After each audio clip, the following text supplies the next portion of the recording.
Vamos abrir a palavra de Deus. Oh, glória a Deus, maravilha. Abra comigo aí no primeiro livro de Reis, capítulo 19.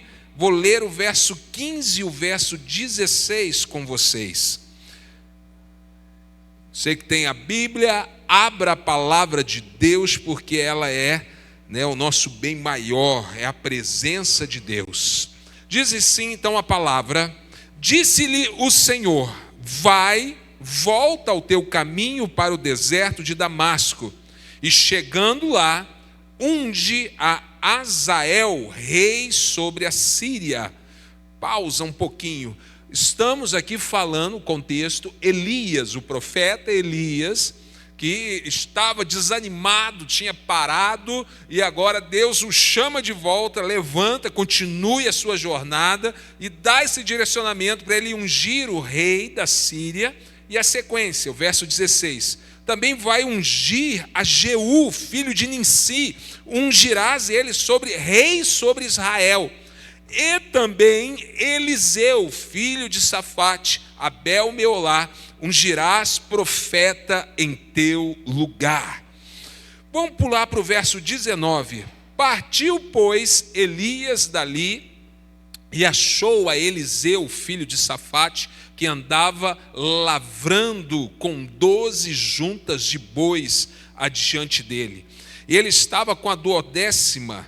Elias passou por ele e lançou o seu manto sobre ele. Então deixou este os bois e correu após Elias e disse: deixa-me beijar a meu pai e a minha mãe, e então te seguirei. Elias respondeu-lhe: vai e volta, pois já sabes o que fiz contigo. Amém, Jesus. Pai querido, nós cremos, ó Pai, que o Senhor já está aqui neste lugar, derramando uma nova unção, um renovo, como estamos profetizando, para que nós possamos continuar caminhando, avançando ao nosso propósito. E eu repreendo desde já toda a paralisia, Pai, que estejamos em movimento, porque quando nos movemos, o céu também se move, e o céu está se movendo em nosso favor nesta noite, para a honra e glória do nome de Jesus. Amém. Se assenta e aplauda o nome de Jesus. Glória a Deus. Irmãos, céus está se movendo. Nós precisamos nos mover para que o céu também entre em movimento. E aqui, irmãos, eu poderia falar tantas e tantas coisas a respeito deste profeta e dessa transição também para Eliseu. E vou tentar destacar aqui alguns pontos. Semana que vem, provavelmente eu volto a falar sobre Elias, porque a ceia do fortalecimento em cima também da vida de Elias, que entrou em depressão. Mas aqui em especial eu quero falar sobre essa transição, o chamado de Eliseu. Sabe, alguns detalhes aqui me chamam a atenção. Primeiro, porque Deus fala assim: vai e unge Eliseu, que ele vai te substituir. Entenda que Deus nunca descarta alguém, mas Deus substitui. Deus, ele pode e substitui. É interessante nós entendermos que a obra de Deus, ela não para. A obra de Deus, aquilo que Deus quer fazer na terra, Deus tem esse compromisso, e aquilo que é o propósito dele irá acontecer. Cabe a nós nos colocarmos à disposição de Deus para fazer a obra dele. Agora, se uma pessoa ela não se dispõe, se ela não se disponibiliza, se ela não entende isso, que há um propósito que Deus está movendo e que Deus quer fazer algo aqui nesta terra, se a pessoa não entende isso e ela não se dispõe, entenda, assim como Elias e Eliseu, Deus ali substituiu, também ele vai substituir. Deus vai levantar outra pessoa. Talvez haja algo que Deus espera que você faça, mas se você não se posicionar, Deus não vai ficar sem fazer. Ele vai levantar outra pessoa. E quem sai perdendo somos nós, que não nos disponibilizamos. Então, meus irmãos, a primeira coisa que me chama a atenção, e eu quero que você saia daqui pensando sobre isso: estou me dispondo da forma que eu deveria para a obra de Deus? Será que eu estou realmente disponível para a obra de Deus? Como fizemos agora o apelo aqui das casas, ou em tantas outras situações. Porque se você não estiver, você viu aqui que Deus, Ele substitui. Deus levantará outra pessoa. A obra dele, de uma forma ou de outra, vai se cumprir. Quem está entendendo, dá um glória a Deus. Depende agora de você se posicionar. Irmãos, e aqui nós vemos algumas coisas também que me chamam a atenção. Porque ele pega, a palavra de Deus foi para que Elias saísse e fosse ungir o rei da Síria, o rei de Israel, e por último, o profeta Eliseu. Mas nós vimos aí, o futuro profeta, né, Eliseu. E nós vemos ali na sequência do texto, que ele saiu dali, a primeira coisa que ele foi fazer, foi atrás de Eliseu e ungir Eliseu como seu substituto. Um discípulo que iria caminhar com ele, se tornaria lá na frente o profeta Eliseu. E isso me chama a atenção, porque na ordem que Deus tinha falado, seriam os reis, depois o profeta. Mas Elias inverte esta ordem e nos deixa aqui um ensinamento. Em primeiro lugar está o azeite, depois a coroa. Primeiro ele foi em busca do azeite, da unção, do profeta, do espiritual. Depois ele foi realizar a unção dos reis, a coroa. Isso me ensina, e eu quero que você saia daqui também pensando sobre isso na sua vida. Em primeiro lugar precisa estar o azeite. Em primeiro lugar precisa estar o mundo espiritual, a sua vida com Deus. Depois as coisas deste mundo. Depois as coroas, o reconhecimento ou conquistas deste mundo. Em primeiro lugar, na nossa caminhada neste mundo, sempre precisa estar a presença de Deus, o Espírito Santo, a unção. Quando Elias saiu dali, ele falou assim: o rei que espere, eu vou primeiro fazer aquilo que é espiritual. Ou seja, quando você está na sua caminhada neste mundo, você tem que olhar para as suas obrigações, as responsabilidades aqui deste mundo, e se elas forem bater de frente com a tua responsabilidade como cristão, em primeiro lugar sempre deve estar a presença de Deus, depois as coisas deste mundo. Quem está entendendo, dá um glória a Deus. Irmãos, foi isso. Ele colocou em prioridade a unção do novo profeta, o espiritual. Depois, e não era qualquer coisa, ungir os reis. Irmãos, que nós possamos buscar primeiramente a unção que vem do alto, a presença de Deus. E na sequência agora, ele vai até encontra Eliseu. E Eliseu estava arando a terra. Ele era um agricultor. E não era um homem qualquer, porque diz o texto que ele estava ali trabalhando com 12 juntas de bois. Normalmente alguém trabalha com uma junta de boi. Ele estava com 12. Nem sei como que ele dava conta de fazer isso. Saiu do comum. Mas o que me chama a atenção, e agora está dentro do nosso tema, que Deus, Ele sempre vai chamar alguém que está em movimento. Deus nunca chama alguém que está parado. Deus chama alguém que está trabalhando. Eliseu estava trabalhando. Pastor, mas há um chamado, eu estou esperando em Deus. Amém, devemos sim esperar no Senhor, mas esperar do Senhor não significa ficar parado. Pelo contrário, Isaías capítulo 40, verso 31 diz assim: mas os que esperam o Senhor. Quantos aqui esperam no Senhor? Deixa eu ver. Esperar do Senhor não é ficar parado, mas ele continua dizendo, Isaías 40, 31, os que esperam no Senhor vão renovar as suas forças, sobem com asas como águias, correm e não se cansam, caminham e não se fatigam.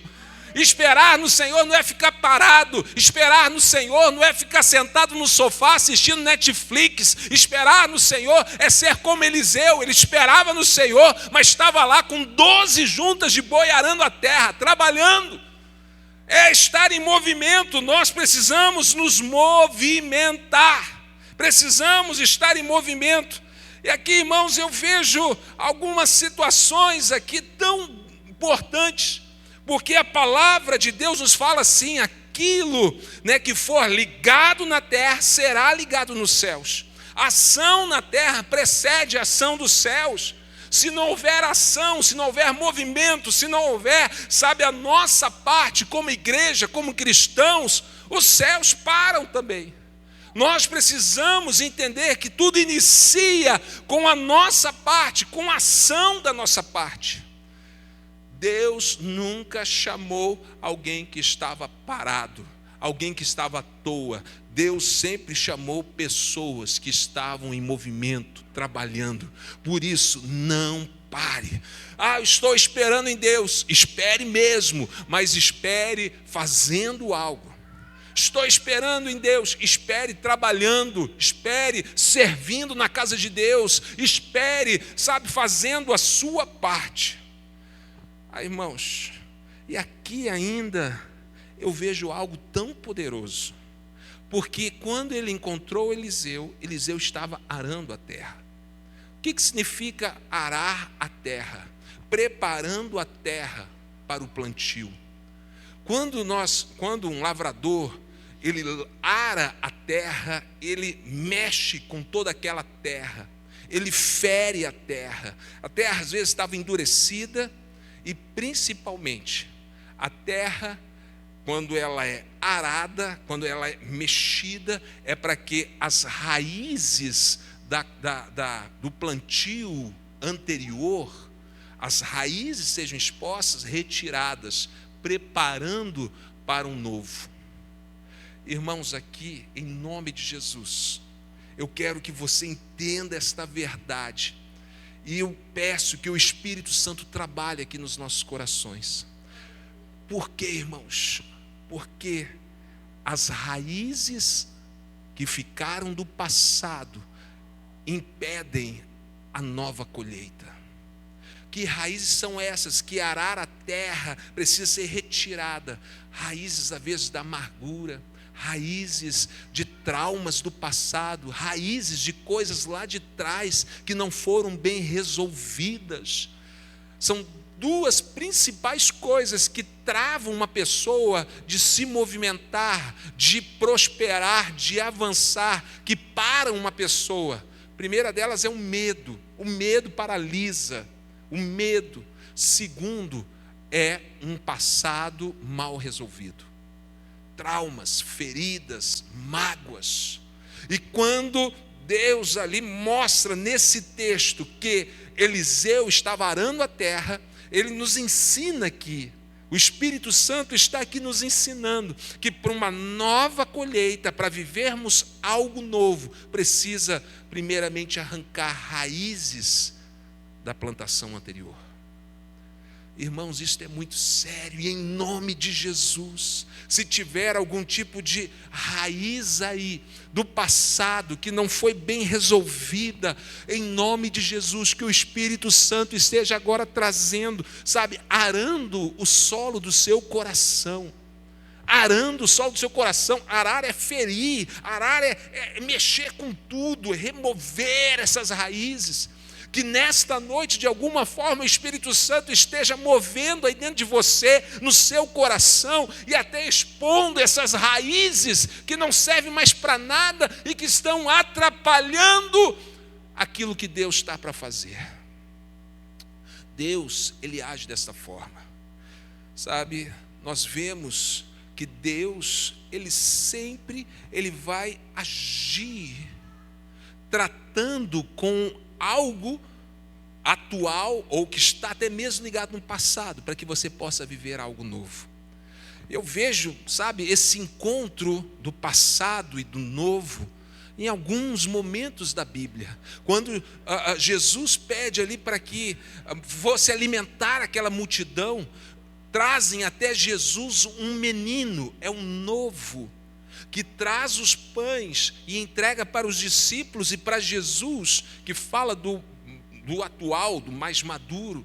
É esse encontro que faz com que a bênção de Deus e o milagre aconteça. Quando, sabe, poderíamos falar até de gerações aqui, como é importante esse encontro de gerações trabalhando unidas, mas eu quero focar hoje principalmente falando do teu passado e o teu presente. Porque, por exemplo, um outro caso, Samuel, o profeta Samuel, estava aquele menino ainda, dormindo no templo, ele ouve a voz de Deus, mas não reconhece, e ele vai até Eli, e busca no antigo um direcionamento, e somente quando Eli dá direcionamento, ali Deus consegue falar com Samuel. O novo é necessário do antigo ser tratado. Para viver algo novo é necessário que o antigo também seja tratado. E aqui, irmãos, o Espírito Santo me traz aqui à memória um último caso para ilustrar isso. Porque, irmãos, na nossa cabeça, a gente pensa sempre em resguardar o mais novo, proteger o mais novo. Se a gente pensa assim, em uma situação de emergência, tem uma pessoa já adulta e uma criança, quem que nós vamos socorrer? Naturalmente a gente pensa, a criança. Esses dias eu estava com a Sara e a Sara me fez uma pergunta assim: Samuel, se eu e o Samuel estiver num barco e o barco afundar, quem você vai salvar? Sou eu ou Samuelzinho? É mulher que gosta de apertar nós, né? Quem que você vai salvar? Sou eu ou Samuelzinho? Não, a mãe eu tirei fora da... Ela colocou minha mãe também. Fica só nós aqui, nossa família, deixa a mãe para lá. Mas aí eu pensei, agora como é que eu saio dessa, né, gente? Falei, olha, eu salvaria o Samuelzinho. Ela falou, como? Eu falei, ué. Você sempre me fala que você dá a sua vida por ele. Se eu salvo você e não salvo ele, você vai me matar depois. Você vai me matar, então eu já vou direto do Samuelzinho. Irmão, por quê? Porque a nossa cabeça sempre vai na criança. Por que eu quero dizer isso? Porque Jesus enfrentou uma situação parecida. Jesus, um dia, já preguei aqui, Jairo chega pedindo para que Jesus fosse até a casa dele para orar por uma criança que estava doente, quase morrendo. Jesus aceita, vou abençoar e curar essa criança. Mas no meio do caminho aparece uma mulher. Há muitos anos, então já era uma mulher adulta, sofria de uma hemorragia. Jesus para socorrer primeiro esta mulher, a ponto da criança morrer. É interessante que Jesus, ele agiu dessa forma, porque na nossa mentalidade, vamos socorrer primeiro o mais novo, depois a gente pensa dos mais velhos. Não é assim, até no barco, né? Salva primeiro, né, a prioridade, crianças, né? Depois os adultos. Mas Jesus fez ao contrário. Mas sabe o que o Espírito Santo está falando para mim e para você através desse exemplo? O Espírito Santo está dizendo que não tem como viver algo novo sem estancar a hemorragia do passado primeiro. Enquanto houver uma hemorragia, enquanto que o passado estiver sangrando, ferido, machucado, não tem como viver o novo. Quem está entendendo? Enquanto não arrancar as raízes, não vai ter uma nova colheita. Enquanto não estancar a hemorragia, não tem um milagre do novo. Sabe, nós estamos querendo viver coisas maravilhosas e temos buscado isso, mas o diabo, ele tem paralisado vidas, porque o passado está sangrando, o passado não foi resolvido, existem feridas, existem raízes que estão ali impedindo uma nova semeadura e uma futura colheita. A minha oração é que o Espírito Santo trate profundamente em nossas vidas nesta noite, quebrando tudo isso que tenta nos prender ao passado, impedindo de avançar, te paralisando. Que haja cura nesta noite, que haja cura de feridas, de traumas, que venha estancar esta hemorragia, arrancar as raízes. Eu preciso terminar, que nós vamos fazer o corredor. Eu termino falando sobre se mover. Como eu disse, um passado mal resolvido te paralisa. E nós precisamos estar em movimento. Deus espera de nós o movimento. O que Deus viu ali em Eliseu? Um homem que trabalhava com 12 juntas de boi. Um homem que ia muito além do que uma pessoa normal. Isso fez a diferença. Jesus, quando foi chamar os discípulos, chamou aqueles que estavam trabalhando, pescadores que estavam no barco, enfim, aqueles que trabalhavam. Quando Deus separou Gideão, você lembra Gideão? Gideão estava malhando trigo no lagar. Você entende isso? O que é malhar o trigo no lagar? Malhar o trigo é separar os grãos da palha, e normalmente tem que ser num lugar aberto para que o vento ali, tire a palha. Mas havia ali uma guerra, havia ali uma perseguição, vinham e roubavam tudo que eles tinham. O ambiente era totalmente contrário. Tudo que eles plantavam, roubavam, tudo que eles construíam, vinham povos e destruíam. Mas Gideão, ele tomou uma decisão: eu não vou ficar parado, mesmo que todas as condições digam o contrário. Ainda que eu não possa malhar o trigo no lugar mais adequado, eu vou para o lagar. O que é o lagar? É o lugar onde faz a pressão, esmaga as uvas. Ele vai para um lugar totalmente inesperado, mas ele entrou em movimento. Gideão estava até escondido, mas fazendo algo fora do comum, com medo ali dos inimigos, mas sem parar, continuou trabalhando. Sabe, irmãos, mesmo que todas as condições sejam adversas, não pare, porque foi isso que chamou a atenção de Gideão, e Deus olhou para Gideão e falou: você é um homem corajoso, valente, vou te levantar, porque você não parou. Ele olhou para Eliseu e falou: você será o profeta. Foi o que Deus direcionou para Elias: vai lá, porque viu nele alguém que não parava. Em nome de Jesus, não deixe o passado te parar, mesmo nas adversidades, nos momentos difíceis. Levanta a cabeça e continua. Vença toda a paralisia, porque Deus, Ele olha para mim, para você, e vai dizer: aí tem um homem, uma mulher corajosa, que não se rende às lutas, às adversidades, mas que continua marchando em direção ao propósito. Quem crê nisso, dá um glória a Deus aí.